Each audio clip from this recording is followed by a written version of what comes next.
Hello everyone, I'm Beastalia14 and Happy New Year! Today I want to count down the top 10 Fabric mods that I like to play around with.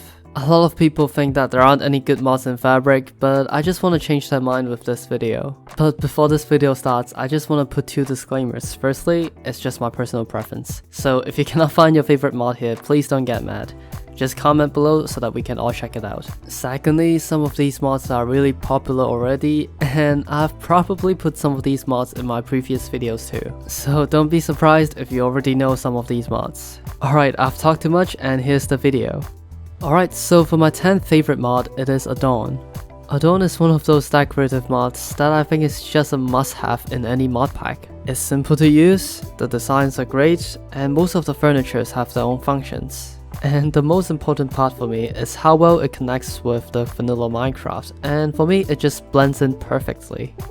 For my 9th favorite fabric mod, it is Falling Leaves. This is a really simple mod that adds the visual effects of leaves falling out of trees. The mod idea itself isn't too original because there's already a better version of this, or a more comprehensive version of this, called the Better Foliage mod. However, that mod is still in 1.12, making this the best foliage mod in 1.16. It's quite amazing how a simple leaves falling animation and effects can make the game look so much better. The fact that this also affects the leaves from other mods such as Older Biomes You Go and Biomes of Plenty made this one of my favorite mods in Fabric.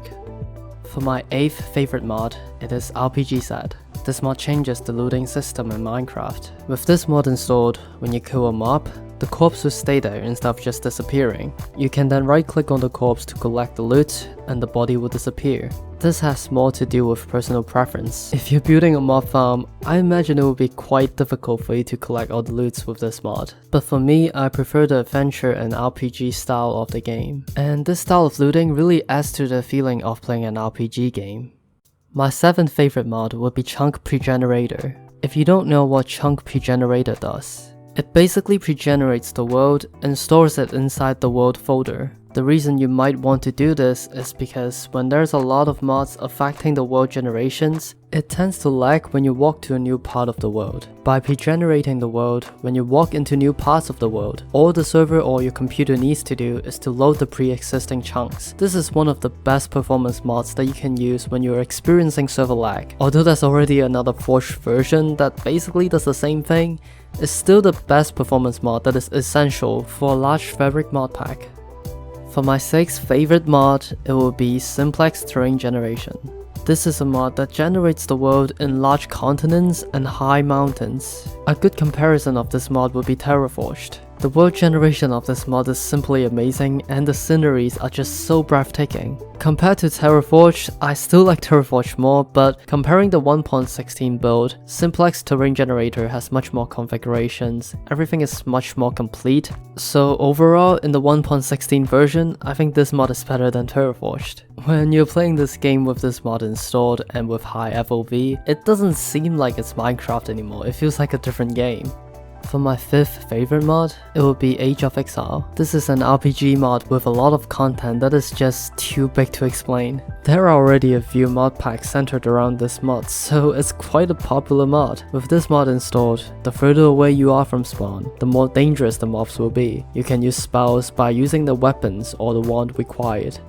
And the spells along with the skills, talents, and upgrades can be found by tapping the H button. Vanilla mobs will now have different elemental variations such as ice, flames, and vampire. There's now a favor system, which is basically a karma system preventing players to farm mobs to gain experience. The other basic information you need can be found in the beginner guidebook as well. Overall, this mod provides so much content that it's starting to overshadow the other similar mod in Forge called Mine and Slash. This mod is also highly configurable and compatible with other mods, making it an extremely good mod for an adventure mod pack. For my 4th favorite mod, it will be Wild World. This mod aims to improve the look of the game by adding decorative elements to nature and caves.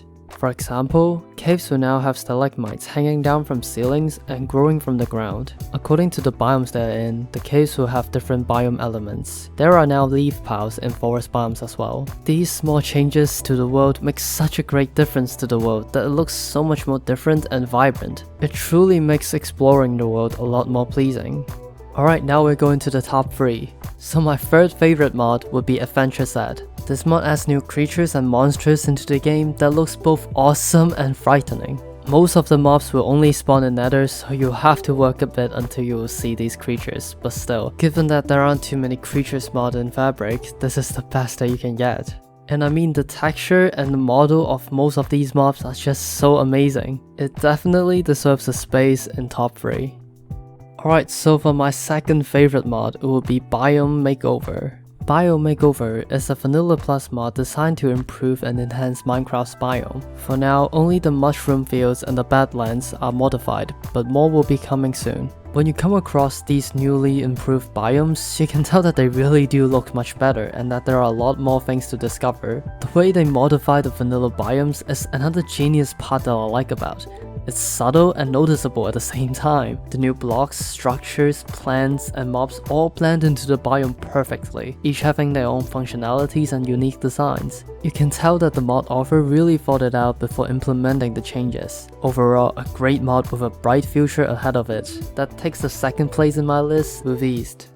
So, at last, my most favorite Fabric mod. You guessed it, it's BetterNether and BetterEnd. Well, two of my favorite mods. They're both from the same authors, so I think it's fine. These two mods improve the Nether and End dimension by tenfold. And I mean literally tenfold. Especially the End. The Nether is already looking decent with the 1.16 update, but the End dimension is so neglected that it should be named My Childhood instead. With these two mods installed, it makes the Nether and the End so much more appealing to travel to. I mean, the aesthetics of the biomes and the mobs they add is just out of this world. To be honest, I don't understand why Mojang doesn't hire these modders already. Everything fits perfectly into vanilla Minecraft, and the addition of new biomes and mobs doesn't overpower the vanilla world. Instead, it integrates into the world to create a much more complete environment.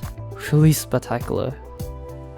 Alright, so that's the end of the video. Do you agree with this list, or do you have other mods that you would like to add into this list? Comment below so that we can all share together. If you like this kind of video, please leave a thumbs up and subscribe to my channel. I make this kind of video every Saturday. Alright, that's it, and thank you for 3,000 subscribers. I'll see you next time.